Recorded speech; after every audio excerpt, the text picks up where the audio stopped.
ઓમ રીમ શ્રીમ શીતલાય નમઃ. જય માં શીતલા માતા. હિન્દુ ધર્મમાં શીતળા સાતમના વ્રતનું વિશેષ મહત્વ છે. હિન્દુ ધાર્મિક માન્યતાઓ મુજબ માં શીતલા માતા એ 7 બહેનો છે, જેઓના નામ છે રેણુકા, ગ્રહણિકા, મહલા, મંગલા, શીતલા, શીતલા અને દુર્ગા. શ્રાવણ માસના કૃષ્ણ પક્ષની સાતમના દિવસે આવતા આ વ્રતને ગૌરી શીતળા વ્રત કહેવાય છે. શ્રાવણ માસના કૃષ્ણ પક્ષની સાતમને શીતળા માતાની પૂજા અર્ચના માટે સમર્પિત માનવામાં આવે છે. એવું માનવામાં આવે છે કે આ મહિનામાં ચોમાસું ઉપલબ્ધ હોય છે અને ચામડીના રોગો જેમ કે ચામઠા થઈ જવા, તાવ આવવો, માતરી એટલે કે શીતળાના રોગ જેવી બીમારીઓ ફેલાવાનો ભય રહે છે અને ઉનાળાના સમયમાં પણ આ જ પ્રકારની બીમારીઓનો ભય રહે છે. એટલા માટે લોકો આ દિવસે શીતળા માતાની પૂજા કરે છે, જેથી શરીર નિરોગી રહે. શીતળા માતા તમામ પ્રકારની બીમારીઓથી, ખાસ કરીને બાળકોને ચામકોર જેવી બીમારીઓથી બચાવે છે. શીતળા માતાને ઠંડા અને વાસી ભોજનનો ભોગ ચડાવવામાં આવે છે, એટલે કે એક દિવસ પહેલા બનાવેલું ભોજન. હિન્દુ ધર્મ ગ્રંથ સ્કંદ પુરાણમાં જણાવાયું છે કે સ્વયં ભગવાન શિવે જ જન કલ્યાણ માટે શીતળા અષ્ટક સ્ત્રોતની રચના કરી હતી, જેથી લોકો આ સ્ત્રોત્રનો પાઠ કરી અથવા તો શ્રવણ કરીને શીતળા માતાની કૃપા પ્રાપ્ત કરી શકે. પ્રિય ભક્તજનો, આજની આ વિડીયોમાં તમે શીતળા માતાની સંપૂર્ણ પૂજા વિધિ અને પૌરાણિક કથાઓ સાંભળશો. તો મિત્રો, ધર્મભક્તિ ચેનલ પર આપ સૌનું હાર્દિક સ્વાગત છે. આપનો દિન શુભ અને મંગલમય બને. આપને શીતળા સાતમની અનેક શુભેચ્છાઓ. આ ચેનલને સબસ્ક્રાઇબ કરનારને માતા શીતળા માતા સમગ્ર વર્ષ દરમિયાન નિરોગી, સ્વસ્થ અને તંદુરસ્ત શરીર પૂરું પાડે. સામાન્ય રીતે શીતળા માતાની પૂજા શ્રાવણ માસના કૃષ્ણ પક્ષની સપ્તમીએ એટલે કે શ્રાવણ માસના વદ પક્ષની સાતમના દિવસે થાય છે. પરંતુ કેટલાક સ્થળોએ શ્રાવણ માસના સુદ પક્ષની સાતમના દિવસે પણ મા શીતળા માતાની પૂજા કરવામાં આવે છે. આ વ્રતમાં એક દિવસ પહેલા બનાવેલું ભોજન બીજા દિવસે એટલે કે રાંધણછઠના દિવસે બનાવેલું ભોજન સાતમના દિવસે સૌ પ્રથમ શીતળા માતાને ભોગ તરીકે અર્પણ કરવામાં આવે છે અને પછી તેને પ્રસાદ રૂપે ગ્રહણ કરવામાં આવે છે. શીતળા માતા પોતાના હાથમાં કળશ, સુપડું, ઝાડુ અને લીમડાના પાન ધારણ કરે છે. તેઓ ગધેડા પર સવાર રહે છે અને અભય મુદ્રામાં બિરાજમાન હોય છે. તેમના એક હાથમાં ઠંડા પાણીનો કળશ પણ હોય છે.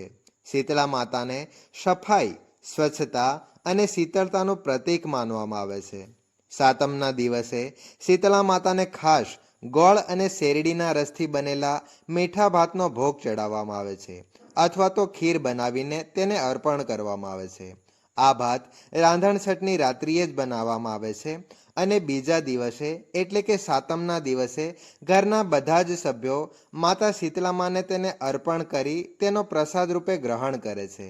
શીતળા માતાની પૂજા કરતા સમયે ઓમ રીમ શ્રીમ શીતલાય નમઃ, ઓમ રીમ શ્રીમ શીતલાય નમઃ મંત્રનો જાપ કરવો જોઈએ. આ મંત્રના 11, 21 કે 31 માળા મંત્ર જપ કરવા જોઈએ. ચાલો હવે સાંભળીએ શીતળા માતાની દુર્લભ એવી એક અતિ પ્રાચીન કથા. આ કથા અત્યંત જૂની છે. એક વખત શીતળા માતાને વિચાર આવ્યો કે ચાલો આજે જોઉં કે પૃથ્વી પર મારી કોણ પૂજા કરે છે અને કોણ મને માને છે.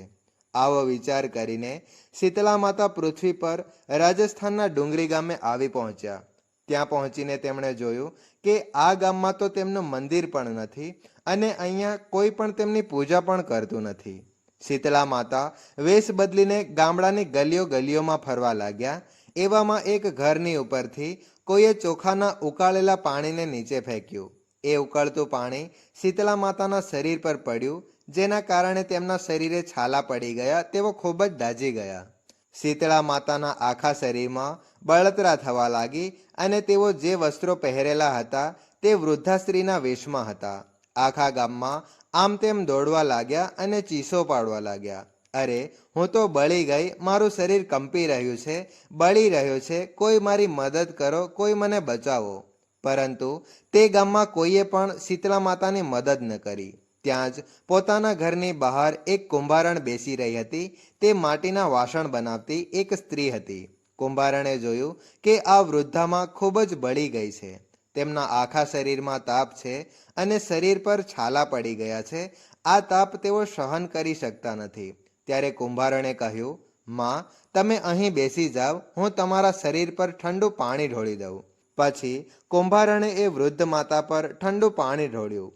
આ પછી કુંભારણે શીતળા માતાને કહ્યું, માં, મારા ઘરે રાત્રે બનાવેલી રાબડી છે અને થોડું દહીં પણ છે. તમે દહીં અને રાબડી ખાઈ લો. જ્યારે વૃદ્ધ માતાએ ઠંડી એટલે કે જુવારના લોટની રાબડી અને દહીં ખાધું ત્યારે તેમના શરીરને ઘણી જ ઠંડક મળી. થોડા સમય બાદ કુંભારણે કહ્યું, માં, બેસી જાઓ, તમારા માથાના વાળ વિખેરાયા છે, તેથી હું તેને ચોટલી બનાવી દઉં. એવું કહીને કુંભારણ ચોટલી બાંધવા માટે તેમના વાળમાં કાંસકો ફેરવા લાગી. અચાનક જ કુંભારણની નજર વૃદ્ધ માતાના માથાની પાછળના ભાગ પર પડી. કુંભારણે જોયું કે વાળની અંદર એક આંખ છુપાયેલી છે. આ જોઈને કુંભારણ ડરીને ભાગવા લાગી. ત્યારે તે વૃદ્ધા માતાએ કહ્યું, રોકાઈ જા દીકરી, ડરીશ નહીં. હું તો કોઈ ભૂત પ્રેત નથી. હું શીતળા દેવી સ્વયં છું.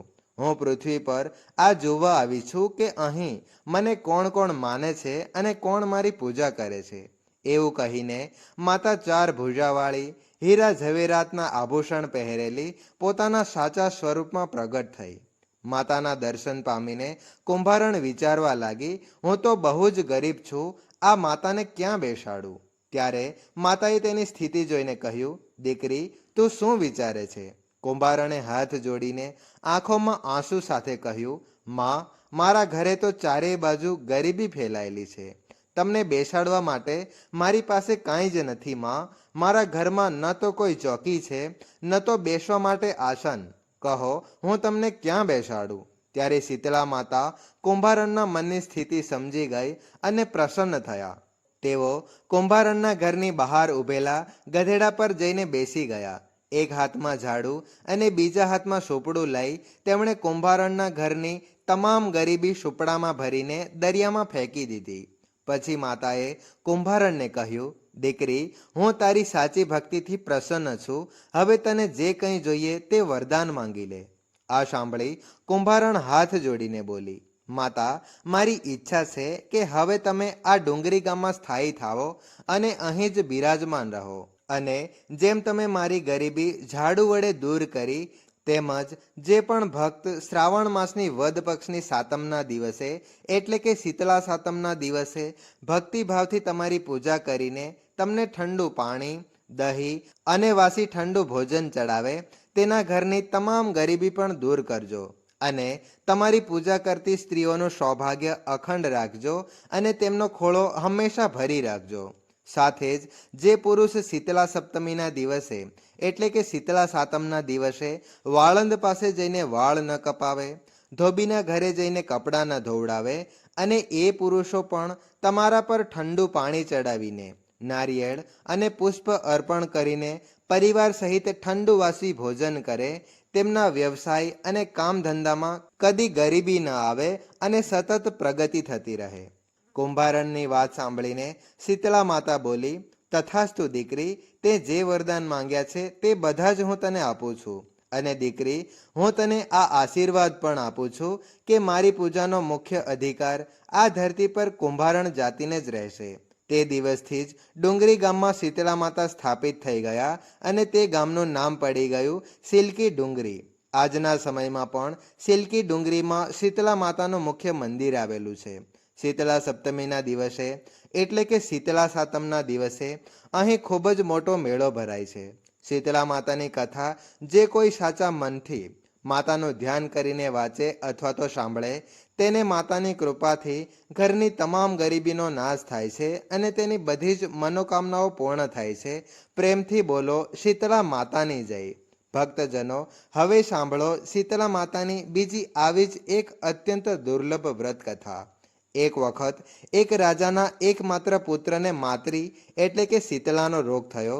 એ જ રાજ્યમાં એક કુંભારના પુત્રને પણ શીતળાનો રોગ થયો. ધાર્મિક દ્રષ્ટિએ જરૂરી ગણાતા બધા જ નિયમો બીમારીના સમયમાં પણ તેઓ સારી રીતે પાળતા. ઘરમાં ખાસ કરીને સફાઈનું ખૂબ જ ધ્યાન રાખવામાં આવતું. તેમના ઘરે નિયમપૂર્વક દેવી ભગવતીની પૂજા થતી. બીમારીના સમય દરમિયાન પણ મીઠું ખાવા પર પ્રતિબંધ હતો. શાકભાજીમાં આ સમયમાં ન તો વઘાર કરતા કે ન તો કોઈ પણ વસ્તુ તળતા કે તેને શેકતા. ગરમ ભોજન ન તો તેઓ પોતે ખાતા અને ન તો પોતાના શીતલા પીડિત પુત્રને આપતા.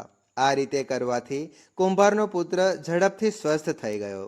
બીજી તરફ રાજાના પુત્રને જ્યારે શીતલા માતાનો પ્રકોપ થયો ત્યારે રાજાએ ભગવતીના મંડપમાં સત્યચંડીનો પાઠ શરૂ કરાવ્યો. રોજ હવન અને બલિદાન થતું. રાજપુરોહિત પણ સદા દેવી ભગવતીની પૂજામાં મગ્ન રહેતા. રાજમહેલમાં રોજ કઢાઈ ચડતી. વિવિધ પ્રકારના ગરમ સ્વાદિષ્ટ ભોજન બનતા. શાકભાજી સાથે અનેક પ્રકારના માંસ પણ બનાવાતા. એનું પરિણામ એવું થતું કે આ લક્ઝરી ભોજનની સુગંધથી રાજકુમારનું મન પણ લલચાઈ જતું અને તે ખાવાની જીદ કરતો. એક તો રાજપૂત અને બીજું એકમાત્ર સંતાન. આ કારણસર તેની અનુકૂળ ન હોવા છતાં એવી જીદ પણ પૂરી કરવામાં આવતી અને તેને તે સમયે અનુકૂળ ન હોય તેવું ભોજન પણ આપવામાં આવતું. આથી શીતલાનો પ્રકોપ ઘટવાના બદલે વધવા લાગ્યો. હવે તો શીતલા સાથે સાથે મોટા મોટા ફોડા પણ નીકળવા લાગ્યા, જેમાં ખૂબ જ ખંજવાળ અને ચળવળ થતી. શીતલાની શાંતિ માટે રાજા જેટલા ઉપાય કરતો, શીતલાનો પ્રકોપ એટલો જ વધતો જતો. કારણ કે અજ્ઞાનવશ રાજમહેલમાં બધા જ કામ ઉલટા થઈ રહ્યા હતા. આ જોઈને રાજા હવે ખૂબ જ પરેશાન થઈ ગયો. તેની સમજમાં ન આવતું કે આટલું બધું કરવા છતાં પણ રાજકુમારની બીમારી શાંત કેમ નથી થતી. એક દિવસ રાજાના ગુપ્તચરોએ તેને જાણ કરી કે કુંભારના પુત્રને પણ શીતલા થઈ હતી, છતાં એ સંપૂર્ણપણે સ્વસ્થ ઠીક છે. આ સાંભળી રાજા વિચારમાં પડી ગયો. હું તો શીતલા માતાની એટલી બધી સેવા કરું છું, પૂજા અનુષ્ઠાનમાં કોઈ કચાશ નથી રાખતો, છતાં મારો પુત્ર વધુ બીમાર થઈ રહ્યો છે. જ્યારે કુંભારનો પુત્ર કોઈ વિશેષ સેવા પૂજા કર્યા વિના જ સારો કેમ થઈ શક્યો? પલંગ પર પડેલો રાજા આ બધું વિચારતો હતો કે વિચારતા વિચારતા જ તેને ઊંઘ આવી ગઈ.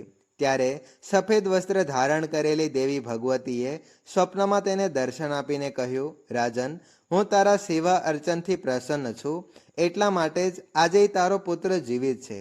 પરંતુ તે સારો ન થવાનું કારણ એ છે તો શીતલાના સમયમાં પાલન કરવા યોગ્ય નિયમોનું ઉલ્લંઘન કરી રહ્યો છે. તારે આવી સ્થિતિમાં મીઠાનો ઉપયોગ બંધ કરવો જોઈએ, કેમ કે મીઠાથી રોગના ફોડામાં ખંજવાળ વધી જાય છે. ઘરની ભાજીમાં વઘાર ન કરવો જોઈએ, કેમ કે તેની સુગંધથી રોગીનું મન તે વસ્તુઓ ખાવા માટે લલચાય છે. રોગીને કોઈના પાસે જવા કે કોઈને તેની પાસે આવવા દેવું નહીં, કેમ કે આ રોગ બીજાને પણ થઈ શકે છે. આથી આ નિયમોનું પાલન કર, તારો પુત્ર સાજો થઈ જશે. આ રીતે સમગ્ર વિધિ સમજાવીને દેવી અંતર્ધ્યાન થઈ ગઈ. સવારે ઉઠતા જ રાજાએ દેવીની આજ્ઞા મુજબ તમામ કાર્યોની વ્યવસ્થા કરી દીધી. તેના પરિણામે રાજકુમારના સ્વાસ્થ્ય પર અનુકૂળ અસર થઈ અને તે વહેલો સાજો થઈ ગયો. હવે રાજા ખૂબ જ પ્રસન્ન થયો. પછી તેણે પોતાના સમગ્ર રાજ્યમાં જાહેરાત કરાવી કે દરેકે શીતલા માતાની પૂજા કરવી જ જોઈએ.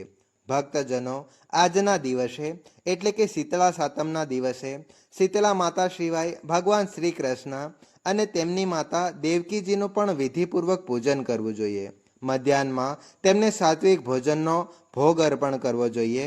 આવું કરવાથી માત્ર પુણ્ય જ નહીં, પરંતુ બધા દુઃખો પણ દૂર થઈ જાય છે. ઓમ રીમ શ્રીમ શીતલાય નમઃ. ઓમ રીમ શ્રીમ શીતલાય નમઃ. ઓમ રીમ શ્રીમ શીતલાય નમઃ. જય માં શીતલા માતા.